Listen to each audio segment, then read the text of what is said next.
Hello guys, welcome back to my channel. Episode की शुरुआत में लेडी बोलती है, ओ माय, मैंने सुना है कि लेडी फिरोज वापस आ गई है और वे कहते हैं कि बिजनेस में सक्सेस पाली है। दूसरी बार लेडी बोलती है, मुझे संदेह है कि उच्च समाज में ऐसा कोई व्यक्ति होगा जो ये कहानी सुना होगा। कुछ लोग बोलते हैं एक लेडी अपने परिवार को छोड़ दिया और अपने दम पर अपना जीवन यापन किया और उन्हें साम्राज्य को आगे बढ़ाने के लिए 10 अतिरिक्त नेताओं को शामिल किया गया और उसके अलावा और मैंने सुना है कि वो प्रथम स्थान पर भी है। और पहली वाली लेडी बोलती है वो इतनी अमीर है कि उनके कपड़ों पे बड़े बड़े गहने हैं। दूसरी वाली लेडी बोलती है वो महिला बहुत भोली होगी, ये मालूम नहीं कि वो गहने असली होंगे। प्रिया बोलती है मैं जो गहने पहन रही हूँ वो असली के रत्न से बने हैं। और दोनों लेडी बोलती है लेडी फिरोज।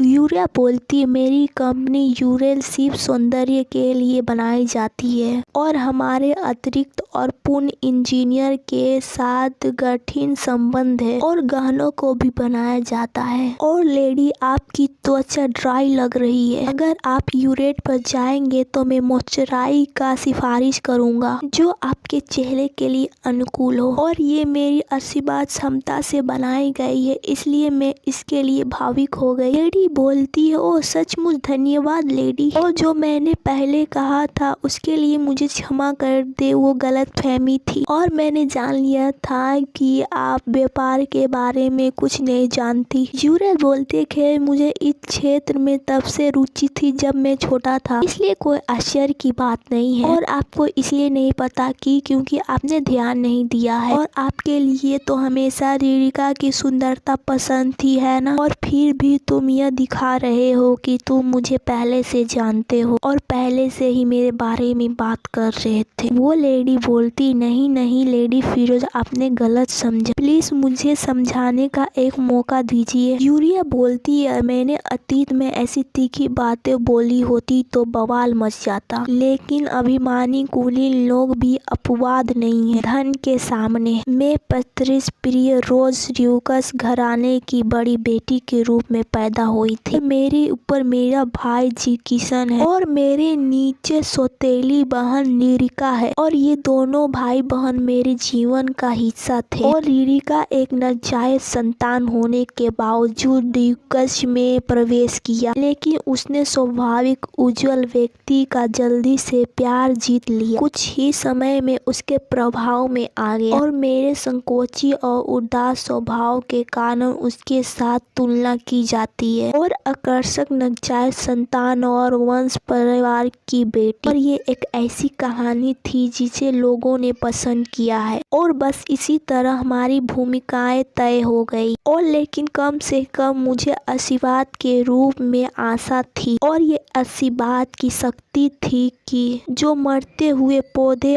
और बेमौज फूलों की भी खिलती हुई क्षमता थी और ऐसा शक्ति जिससे सचमुच हर चीजों को बढ़ाया। उस समय एक बड़ा सामाजिक मुद्दा उठा जब सौंदर्य संप्रदाय में मौजूद सीधे लोगों को शामिल किया गया अपनी क्षमता का उपयोग करने के लिए। मैंने प्रकृति सौंदर्य का प्रदर्शन किया और इस उपयोग के कारण केवल सचमुच समाज में बड़ी हलचल पैदा कर दी। और ठीक है इसी तरह ड्यूकस परिवार की बदसूरत और अपने बखत की क्षमताओं को बिजनेस में लाया और समाज के सबसे धनी व्यक्ति बनकर लौटा। कोई बोलता है सिस्टर आप मुझसे एक बार भी संपर्क कैसे नहीं कर सके, और क्या आपको पता है कि मैं कितना चिंतित हूँ? भले ही आप घर से बाहर गए हो, कम से कम संपर्क तो करना चाहिए था ना। यूरिया बोलती है बहुत समय हो गया रिरिका, लेकिन बहन क्या तुम्हें ज्वेलरी पसंद है? क्या तुमने वो हीरो का हार बेच दिया जो तुम्हें पिताजी ने दिया था? तो मैंने सोचा था कि आपको ऐसा ज्वेलरी पसंद नहीं होगा। रिरिका बोलती है मैं ईमानदारी से कहूँ तो मैं वो नहीं बनना चाहता जो ड्यूकस फिरोज चाहता जाता है। रिका बोलती है, ओ मेरी बहन, क्या आपने अभी ड्यूकस फिरोज कहा और आप इस तरह पिताजी को कैसे संबोधित कर सकते हो? और अगर पिताजी ने तुम्हें डांटा तो भी यह ज्यादा नहीं है। और मैं ईमानदारी से कहूँ तो आप अभी भी अपने परिवार से प्रति ठंड है। मैं शायद मूर्ख था कि जो उम्मीद कर रहा था कि तुम बदल जाओगे। वो नहीं बदला, वो तुम हो रिका, कमजोर, आज्ञाकारी, नाजायज बच्चा।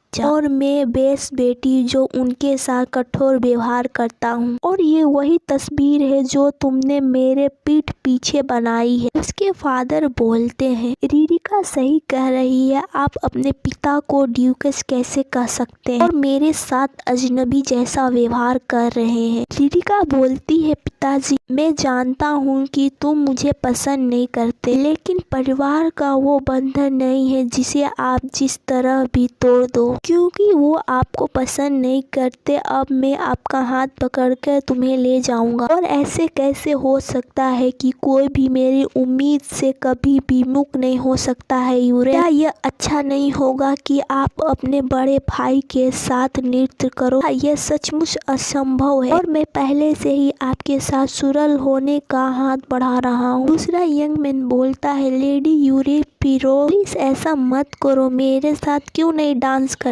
उस युवती और मेरे बीच अभी भी कोई रिश्ता नहीं है और कोई स्नेह पूर्वक रिश्ता नहीं है। उसका ब्रदर उसको पकड़ लेता है और बोलता है, इसका मतलब क्या है? यूरिया के सामने यूरिया को प्रपोज करने के बाद आप यहाँ आने की हिम्मत करते हैं और ये सही है, बियर तुम्हारी जैसा व्यक्ति नहीं है। यह तो घोर अराजकता है। और क्या यह इस बारे में भी नहीं सोचता मेरे सफलता से पहले उन्होंने कैसा व्यवहार किया और मेरे छोटे भाई बहन के साथ धोखा कोई कम नहीं, हमेशा रिका की रक्षा करते हुए, केवल मुझ पर चिल्लाते हुए, और अंत में उन्होंने अपनी बेटी को जहर खिला दिया। और यह सब करने के बाद वो यह भी सोचते हैं कि अब उन्हें मुझ पर अधिकार है। क्या वो बेशर्मी नहीं है? यूरेल बोलती है, मुझे खेद है लेकिन मेरे पहले से ही एक साथी है। वो बोलता है, क्या आप यूरेल? मुझे माफ करे, मुझे आने में देर हुई। यूरिया बोलती है, कोई बात नहीं, जो मैंने काम आपसे कहा था वो करके आए हैं ना। उसका ब्रदर बोलता है, नहीं वो व्यक्ति। यूरिया बोलती है, सब लोग को हेलो, यह मेरा साथी है, इसलिए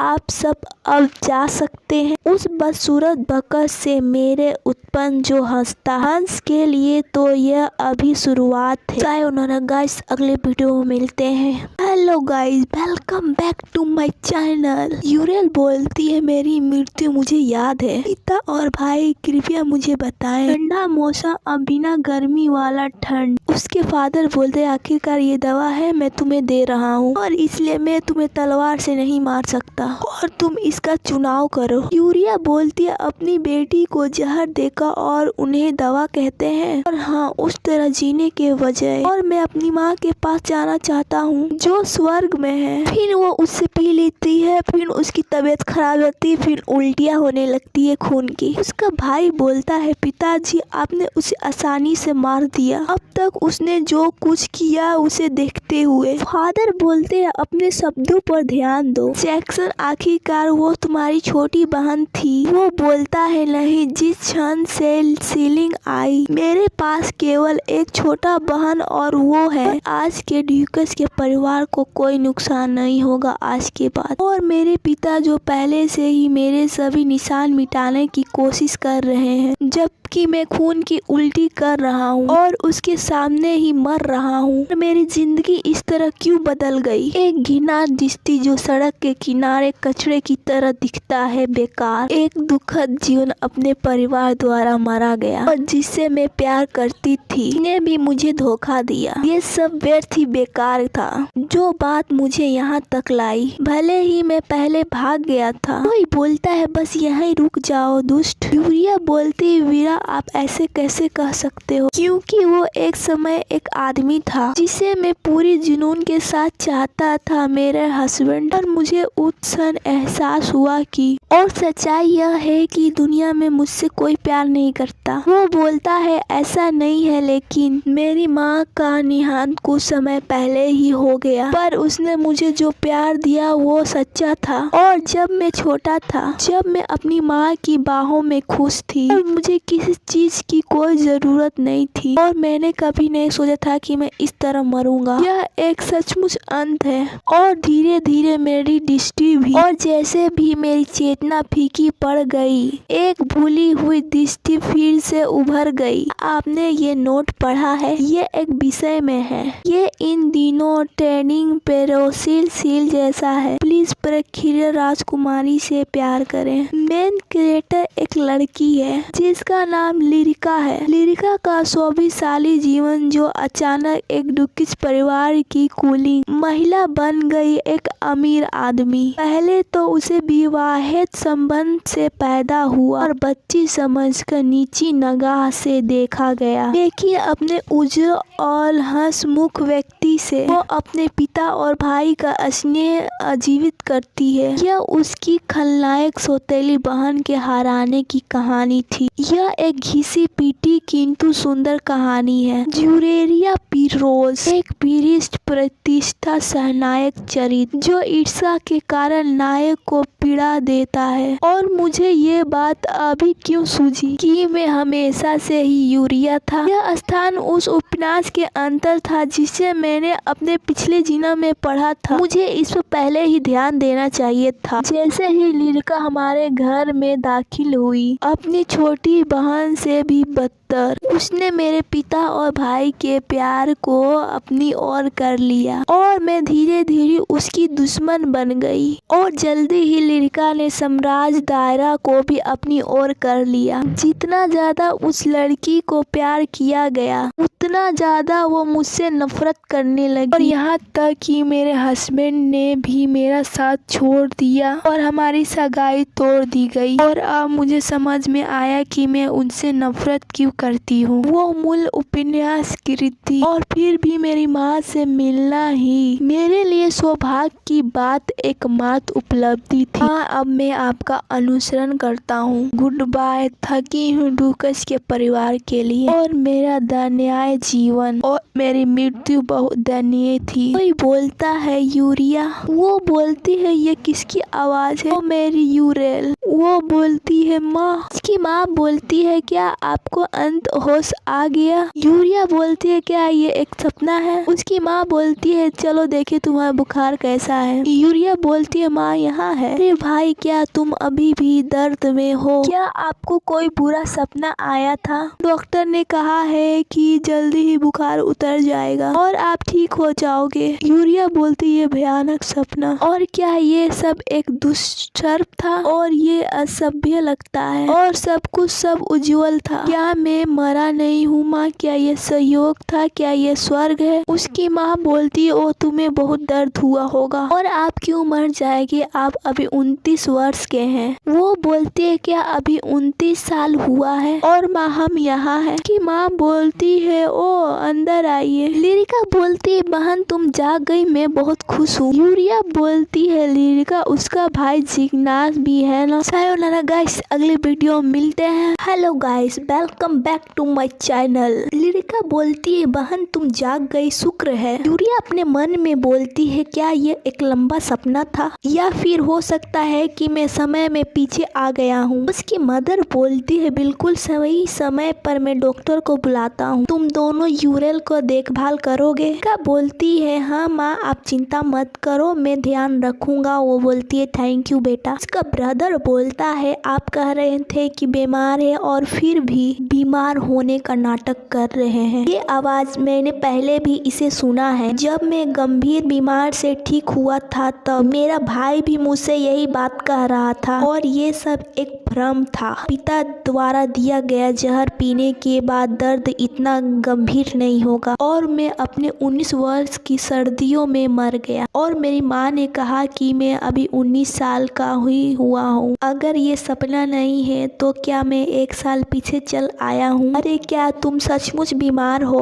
और आप लड़का के जन्मदिन के भोज को बर्बाद करने का नाटक नहीं कर रहे हो, है ना? लड़का बोलती है, भाई आप क्या कह रहे हो? और पिताजी उसे इतनी आसानी से मारने देंगे, ये बहुत दालुता है। अब तक उसने जो कुछ किया उसे देखते हुए, और जिस क्षण लड़का हमारे जीवन में आई वो मेरी एकमात्र बहन है। वो अभी भी आवाज मेरे दिमाग में घिनौनी जैसी गूंज रही है। समय में पीछे आने के बावजूद भी लोगों का व्यक्तित्व नहीं बदला है ना? लड़का बोलती है, भाई ये तो कठोर है। और बहन प्लीज अपने भाई पर ध्यान मत दो। और मुझे राहत की बात हुई कि आप जाग गए। रिया बोलती, हाँ चिंता मत। उस दयनीय मुस्कान के पीछे एक अंतहीन दृष्ट प्रकृति गुठान और ये लड़का एक गलत फहमी है। लड़का बोलती है, क्या आप ये दिखावा कर रहे हैं कि आपको मालूम नहीं है? यूरेल बोलती है, तुम किस बारे में बात कर रहे हो? बेशक मैं जानता हूँ कि ये गलत फहमी है कि मैं वही व्यक्ति हूँ जिसने इसका योजना किया है। वो हमेशा शैतान थी जो मुझे घुटना से घिसती थी, और तब तक हम दूर के केवल परीक्षित थे। लेकिन रिका ने सचमुच अपना पहचान बता दिया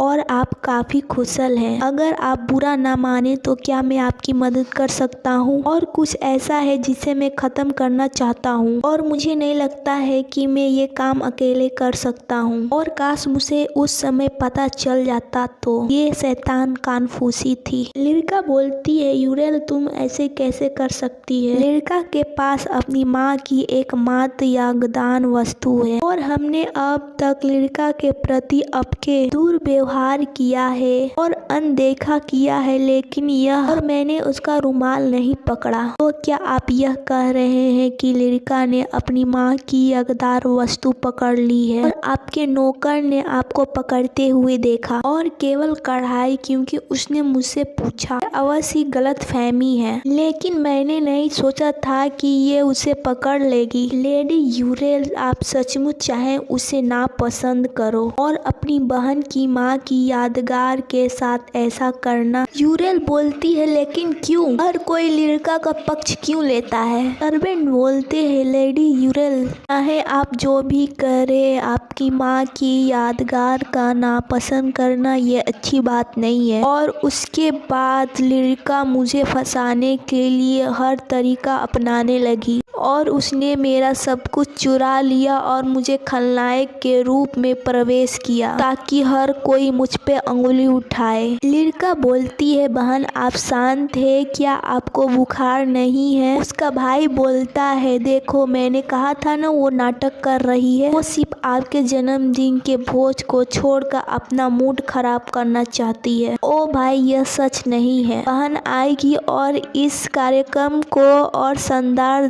करेगी। यूरेल बोलते, बिल्कुल मैं लड़का का जन्मदिन कैसे भूल सकता हूँ, जब मैं उसका बेसब्री से इंतजार कर रहा था, और मुझे पार्टी बिगाड़ने वाला समझना बहुत कठिन है। जन्मदिन की बधाई हो मेरी प्यारी बहन, और मुझे यकीन है कि ये आपके लिए बड़ा दिन होगा। और लड़का का ये जन्मदिन था कि मैं वापस लौटा, और जो लड़का ने मुझे ड्रेस कोड दिया था वो गलत था, लेकिन उसके लिए धन्यवाद। और मुझे वो पोशाक पहनने के बाद अपमानित किया गया। मैं अब लड़का के शब्दों से प्रभावित नहीं हुआ, और मैं सभी से बदला लूंगा जिन्होंने मेरी जिंदगी बर्बाद कर दी थी। वो लड़का के लिए शुक्र करता हूँ, मेरे पिता और मेरे भाई जिन्होंने मुझे जहर पिलाया था। मार्शल मैं तुम्हारे लिए फूल लाया हूँ, वो आदमी जिसे मैं जुनून से चाहती थी, और वो केवल लड़का के साथ मुझे धोखा देने के लिए और मेरी मृत्यु में सहायता की। मार्शल विराल यू लॉर्ड, और मैं इस बार उसके चंगुल से बच निकलूंगा और माँ को बचाऊंगा, और हमेशा खुशी से जिए। और मैं उस कूड़े को एक तरफ फेंक दूंगा, चिपकने लायक नहीं है, और मैं अपनी शर्तों पर जीवन जीऊंगा।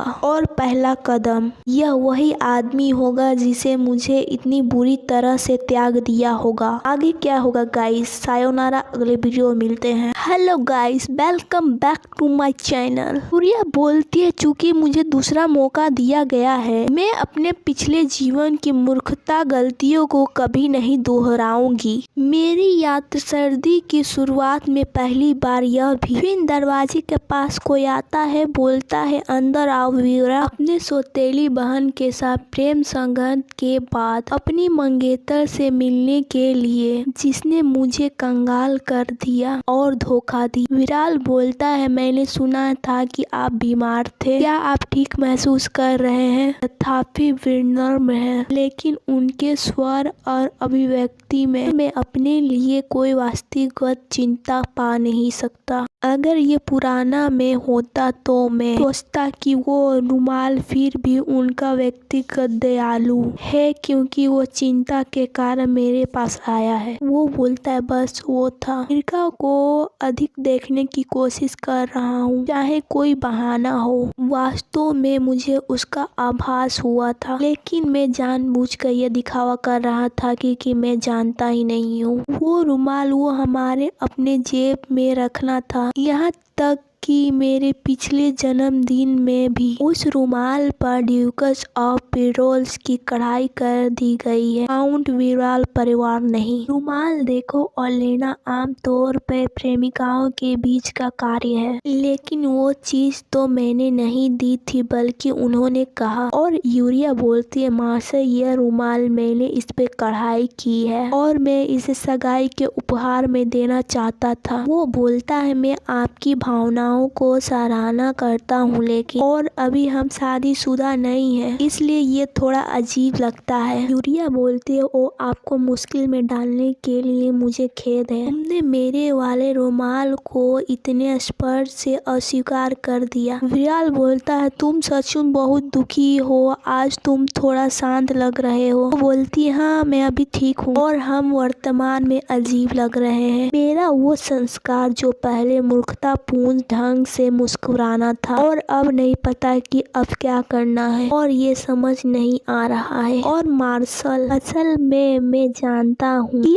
आप लिरिका से प्यार करते हैं। वो बोलता है आपका क्या मतलब है? मुझे लगता है कि आपको कुछ गलत फहमी हुई है और मुझे लगता है कि मुझे माफी मांगकर आगे शुरुआत करना चाहिए, और मैं वैसे भी इसे पूरी तरह से छिपा नहीं सका। बोलती नहीं बहानेबाजी की कोई जरूरत नहीं है और फिर भी मैं इतना मूर्ख नहीं हूँ। यूरिया आप यदि क्रोधित होने वाले हैं तो प्लीज मुझे बताइए। यदि आप लिरिका को चाहते हैं तो मैं यह सर्दी का एक भाविक प्रेम है सचमुच। चाहे तुम कितना भी चिल्लाओ मैं डरने वाली नहीं हूँ। मैंने मृत्यु को अनुभव किया है, इसलिए ऐसी धमकियाँ मेरे लिए कोई मायने नहीं रखती। मुझे गलत मत समझो, मैं यह कहना चाहता था कि मैं आपके प्यार का समर्थन करता हूँ। वीरा बोलता इस समय आप क्या कर रहे हैं? यूरिया वहाँ से जाते हुए बोलती है एक्चुअली मैं इस समय काफी समय से बीमार पड़ रही हूँ और क्या अब